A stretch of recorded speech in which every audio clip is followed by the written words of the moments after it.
Salut les apis, comment ça va? Ouh, ça fait trop longtemps, n'est-ce pas? Ça fait du bien aussi de faire un petit break. Alors déjà, je vous souhaite une très bonne année. J'espère que ça va être une bonne saison et qu'on va faire du miel et des abeilles et tout ça. Et puis, je voulais d'abord commencer par vous remercier d'être aussi tout le temps là, ou d'être tout le temps aussi là. Et puis de m'avoir envoyé tous ces messages pendant décembre, pendant janvier, tout ça, c'était fort gentil de votre part. Je vous remercie, c'est votre chaîne et c'est quand même grâce à vous que nous en sommes là. Je dis nous parce qu'on va être 4 cette année ici. Il y a 2 ans et demi, j'étais tout seul encore. Hein. Donc voilà, je suis content de cette progression et puis c'est grâce à vous, je vous remercie. Ce qui s'est passé jusqu'à présent, c'était beaucoup de travail administratif. Je vous montre un petit coup le bureau. Vous voyez ici à gauche Chloé qui travaille. Moi, je me suis fait mon petit poste à droite. Hein, il faut séparer les postes maintenant. Et puis oui, c'est vivant. Hein, moi, un bureau tout gris avec une moquette brune, là, ça me va pas du tout. C'est pas possible. Il faut que ça vive, il faut que ça bouge. Sinon, on s'ennuie. Voilà, beaucoup d'administratifs. Ensuite, vous voyez le stock de matériel qui gonfle, grâce à vous également. Tout n'est pas encore là, hein, ça arrive. C'est fou la bagarre qu'il faut entre les fournisseurs, les transporteurs, nos amis les banquiers. C'est les meilleurs du monde ceux-là. J'espère que vous ne regardez pas la vidéo. Voilà. Quoi d'autre? Là, on voit les grands nuques qui sont en train d'hiverner tout doucement. Il a fait bien froid. Là, c'est deux dernières semaines. Il faisait -5 ici, tout était blanc. Hein. Et puis, les abeilles se réveillent tout doucement. Ça va être le signe d'un redémarrage. Les jours rallongent. Oh, moi, j'ai hâte à fond, quoi. À fond. Donc voilà, là, Quentin, il a démarré ici. Mathieu nous rejoint un peu plus tard dans la saison parce qu'il s'occupe de son entreprise à Paris également. Bon, il a 2 casquettes, un petit peu comme moi. Hein. Moi j'en ai 4 maintenant, oh Dieu. Bon bref. Et puis là qu'est-ce qu'on fait? On a décidé, par quoi on commence notre saison d'apiculture? Par quoi on commence les gars? Donc là c'est les objectifs. Allez hop, tableau blanc et on définit nos objectifs. Bon les gens, la stratégie. Allez, on va assez vite parce que ça caillote quand même. Petite feuille, lunettes, tableau blanc sur trépied, comme ça je peux mettre dans les ruches, dans le hangar un peu partout. On a mis tout le budget là-dedans. Alors, je vous ai préparé vite fait, comment dire, pour l'année, pour la saison, on va parler de stratégie. Je vais vous expliquer après ce que nous, on envisage pour nous trois, Quentin, Mathieu et moi. Et puis là, c'est d'une manière générale. Et de notre stratégie découlent les besoins. Voilà, vous allez comprendre, c'est plutôt simple. Je précise bien sûr qu'il y a 10 000 façons de faire de l'apiculture. Il y a des règles qui sont communes à tous. C'est le nombre de jours pour avoir une abeille, le nombre de jours pour avoir une reine ou un mâle, ça c'est commun à tout le monde. Par contre effectivement on peut faire comme ça, on peut être en varé, on peut être en ce que vous voulez. Là je parle effectivement des dadans 10 cadres, ce qui est le plus utilisé à peu près. Alors j'ai distingué à peu près 3 cas, ça dépend, c'est vrai aussi du nombre de ruches, mais pas forcément. Parce que au début je partais, vous avez entre 5 et 10 ruches, vous avez entre 5 et 50 ruches, vous avez plus de 300 ruches. En fait, c'est un peu le même délire. Je vais zoomer pour que vous voyez quelque chose, mais a priori, ça passe quand même. On peut distinguer dans votre saison, c'est que vous ayez 5 ruches, 10 ruches ou 50, vous n'allez pas monter le cheptel. Ça s'appelle un cheptel. Je note vite fait, alors c'est pas exhaustif, hein. J'ai pas creusé le truc à 10 000%, mais ça veut dire que vous n'avez pas besoin de matériel neuf, enfin, sauf le matériel cassé, que là, bon, il faudra changer. J'ai quand même mis sauf le renouvellement des cadres et de la cire, bien sûr. Il faut avoir 1 ou 2 ruchettes pour anticiper un éventuel essaimage. Alors 1 ou 2, ce chiffre-là dépend de votre nombre de ruches. Là par contre ça dépend. Si vous avez 10 ruches, 1 ou 2, ça suffit. Si vous avez 100 ruches, il faut peut-être un peu plus. On parlera de faire des essaims après, hein, pour prévenir l'essaimage. Et les façons de prévenir l'essaimage, ça fera une autre vidéo évidemment. Et puis il faut prévoir quand même sans monter le cheptel, de renouveler les reines. Le deuxième cas, c'est monter un peu le cheptel. Donc là, il faudra prévoir le matériel et éventuellement les emplacements. Je fais bref, hein, les gens. Et puis, monter beaucoup le cheptel. Donc là, on ne vise pas ou peu de miel. Et c'est ce que j'ai fait, moi, il y a 12 ans. Un peu plus. Je ne me souviens jamais des dates. Et je vous redis ça, c'est qu'à partir de 50 ruches, j'ai fait 400 essaims. Donc, on fait cette année-là que 600 kg de miel. C'était une belle année déjà. Mais vous avez vu, j'ai fait quand même du miel, malgré le fait de ponctionner tout le temps les ruches. Ruche pourvoyeuse, on va en reparler. Tout de suite, donc je mets le haut là sur j'entends beaucoup les gens qui disent moi je prends une ruche, 10 ruches, mais je veux pas faire de miel. Ça n'est pas vous qui choisissez. Ça n'est pas vous qui choisissez. Vous, ce que vous choisissez, c'est de prendre un animal, l'ensemble de la colonie, la reine, les abeilles, l'ensemble, ça c'est un animal, une entité. Vous acceptez de prendre ça dans une caisse en bois, en plastique, ce que vous voulez, la forme que vous voulez. Donc vous en êtes responsable. Déjà, ça peut avoir faim, ça peut avoir froid, ça peut avoir chaud. Froid et chaud, c'est quand même, on en reparlera, mais c'est moins le problème. Le problème, c'est la faim. On a eu l'année typique 2021, enfin typiquement rare, où là, si on ne fait pas quelque chose, elle meurt de faim. Vous ne vous laissez pas votre chat crever de faim, c'est pareil. Par contre, donc, c'est pas vous qui choisissez de faire du miel ou pas. La colonie, si tout va bien, la météo, tout ça, elle va faire du miel, donc il faut lui dédier un espace à ça. Que vous utilisiez ce miel ou pas, ou vous le redonniez, j'en sais rien, ce que vous voulez, mais c'est pas vous qui décidez de le faire, c'est les abeilles. Voilà. Donc ça, c'est un point précis. On va maintenant prendre notre cas sur notre exploitation pour imaginer, pour visualiser, se rendre compte de nos besoins. Hein. Combien on a de ruches, où on veut aller, qu'est-ce qu'on veut produire, et voilà.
Alors, là, nos objectifs par personne, vous avez vu, je me suis mis dehors, mais ça caille.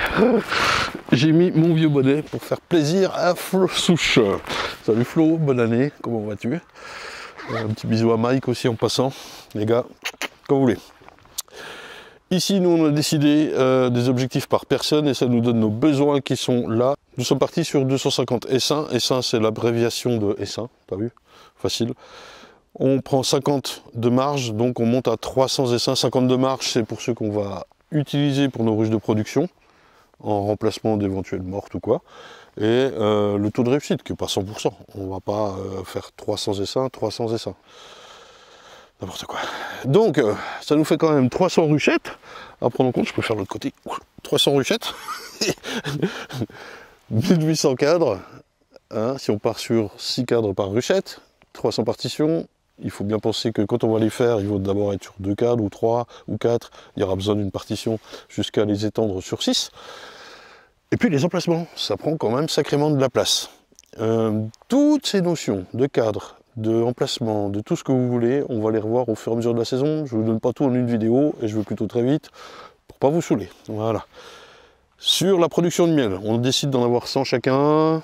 Pour l'instant, voilà, on part sur 100 chacun. Et 50 pourvoyeuses à essaim, ce sont des ruches qui ne sont pas destinées à faire du miel. En tout cas, on va tellement les prélever régulièrement qu'elles feront peut-être un peu de miel, mais moins que celles qui sont destinées à la production. En tout cas, ça nous fait 150 ruches. Donc là, il faut bien compter le corps, le plancher, le couvre-cadre, le toit, tout ce que vous voulez. 10 cadres par ruche, 1500. Les partitions, quand on va jouer de l'accordéon avec certaines, notamment les pourvoyeuses, et puis celles-ci quand on va les resserrer à l'automne. D'ailleurs, ça devrait vous tiquer de dire, mais si vous en resserrez, ça veut dire vous enlevez des cadres, ça veut dire vous refaire des essaims. Peut-être que ça sera juste du complément pour monter à ça, là. Donc on n'aura peut-être pas besoin de 1800, enfin, c'est même sûr. Donc ça, ce sont des calculs à faire. Je pourrais rentrer dans les détails plus après, dans d'autres vidéos, au moment de faire les essaims. Vous me direz, si vous avez besoin. On est parti sur 2 hausses par personne, par ruche de production, c'est très peu. Il faut franchement un minimum de 3. Imaginez, vous avez 2 hausses au printemps et l'acacia se déclenche, vous mettez la hausse propre, vous enlevez les 2 qui ont le miel de printemps, ça veut dire que déjà vous en avez besoin de 3. Vous les extrayez, elles sont propres, vous les remettez, enfin voilà, il faut, à mon avis, ça c'est trop faible. Et donc on compte 8 cadres, on part sur des 8 cadres par hausse, ce qui nous fait déjà 2 x 8, 16 1600 cadres de hausse. Le point sur la cire. La cire, on sait que 1 kg nous fait 10 feuilles. Ça fait un paquet à trouver. Moi j'ai ma cire avec laquelle je tourne en circuit fermé, que j'ai d'ailleurs fait analyser et qui est qualifiée d'exceptionnelle. Je suis très content, mais je ne la vends pas. Alors est-ce que je fournis mes camarades Mathieu et Quentin avec? A priori oui. Maintenant ça veut dire que quand même il n'y en aura pas assez et qu'on devra en racheter. Je cherche à vous en procurer également sur le site internet. Je vais faire une parenthèse sur le site tout de suite après. C'est plutôt compliqué. Je suis pas débile les gens, je sais que je suis très exposé, que ça attire des convoitises et donc je suis très contrôlé. Donc si je trouve de la cire, je la fais analyser, j'espère que ça brille pas trop. Je la fais évidemment analyser et ce que je vous proposerai, ce sera quelque chose que je certifie. Je suis pas débile quoi. Je vais pas mettre sur le marché de la cire de merde. Voilà, parlons franchement, parce qu'on en trouve très facilement et il y a de tout. Je ne dis rien sur ce sujet. Je suis en train de chercher à vous faire une vidéo complète là-dessus. Ce sera comme d'habitude sur des sujets bien précis, pas moi qui parle, mais quelqu'un d'autre qui vous explique ça. Donc voilà, moi je suis en train de chercher ça. Ça fait le 4e lot que je passe en analyse. L'année dernière, j'ai fait analyser des tas de choses, le sirop, tout ça. Je deviens un peu barjot avec ça, mais je trouve que c'est plutôt très bien. Au moins, on est fixé sur ce qu'on a, quoi. Voilà. Et en plus, je fais ça dans un labo allemand plutôt réputé. C'est pas donné, je me plains pas de ça. Sachez que, par exemple, le budget analyse pour mes miels et le sirop l'année dernière, c'était 4 000 €. Là, vous rajoutez la cire. Moi, j'en vois là-dessus. Je veux vraiment être sûr de ce que j'ai. Prenez ça comme un gage de confiance ou de l'abus, ce que vous voulez. En tout cas, moi, je suis sûr de ce que je fais. Et puis, je reviens sur le site internet, disais-je, les rennes. Nous avons décidé de faire 800 rennes par personne, plus 200 de marge, donc pour nos renouvellements et la casse. On ne fera pas du 100% de réussite. Ce qui nous amène à 1000 rennes fait dans 300 nuques, hein, avec des rotations toutes les 3 semaines. On va y venir sur tout l'élevage et tout ça, vous inquiétez pas. On en a déjà parlé plein de fois, mais là, on va tout on va tout reprendre.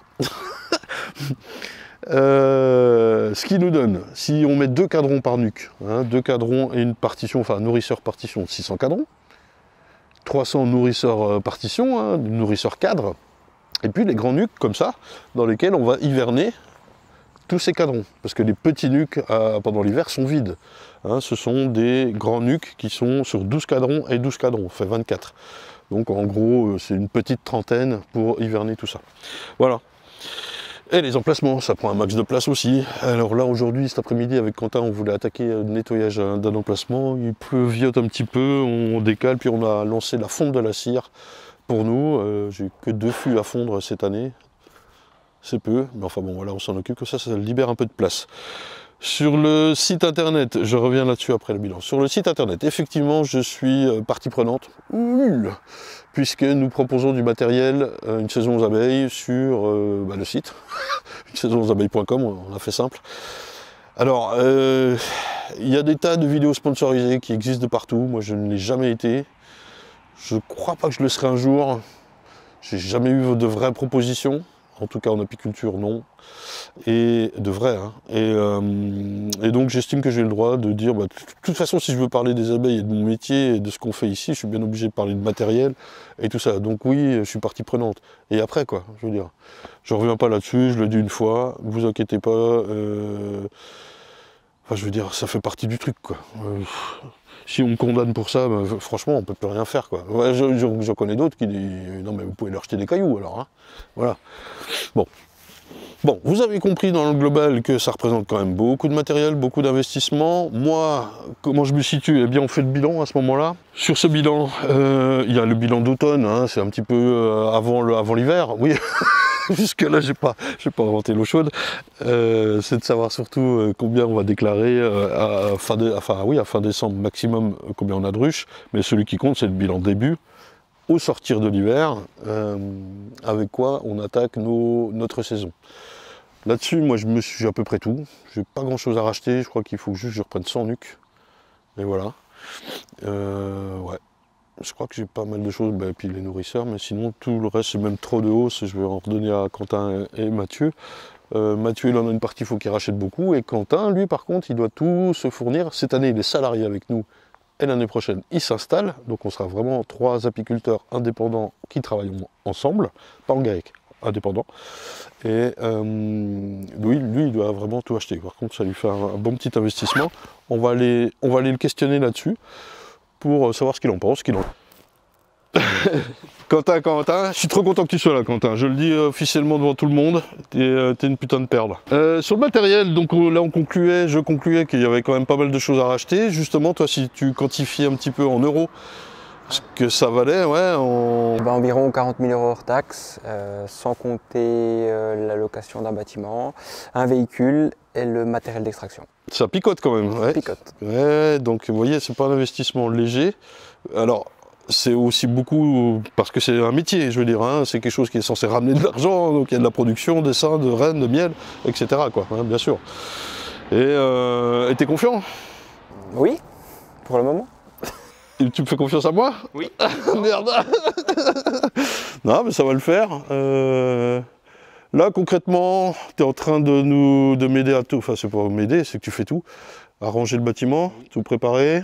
Moi, je finis l'administratif. Ah ouais, regardez comment il fait quand il s'occupe de nettoyer les toits. Tu mets du liquide vaisselle? Et pas de l'acétone?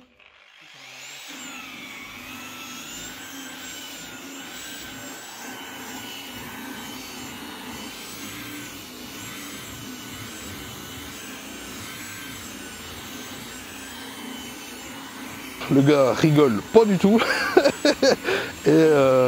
Et aussi, oui, quand on a fait l'acide oxalique, il y a eu pas mal de remarques parce qu'on prenait pas de précautions et vous avez totalement raison, on a fait de la merde. Donc on a compris, et regardez d'ailleurs, le spécialiste des EPI maintenant, comment il s'équipe pour faire la désinfection à la javel. Là, on rigole plus du tout. J'ai pas demandé à bosser avec des martiens, moi. Hein. Bon, il y a un peu de taf.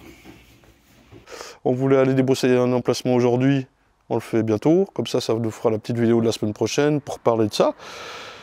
Et puis on va faire petit à petit toute la saison, de maintenant la préparation jusqu'à l'automne la finition. Voilà. J'en peux plus moi. Les gens, je suis ravi de vous retrouver, c'est une petite vidéo pour recommencer, hein. On se retrouve dès la semaine prochaine, je ne sais pas du tout de quoi on va parler, a priori les 4 de cire ou des emplacements, on verra bien. N'hésitez pas à nous suivre, bien sûr. Abonnez-vous. Merci, lui il a compris, t'as vu. Insta aussi et Twitter où j'ai envoyé la reprise des vidéos en premier, j'ai rien mis sur Insta depuis un moment mais ça vient. Bah, faut dire que c'est des photos et là en ce moment les photos c'est pas formidable. Mais il y a pas mal de petites surprises qui arrivent. Je dis rien. Allez, ciao. Au revoir les gens.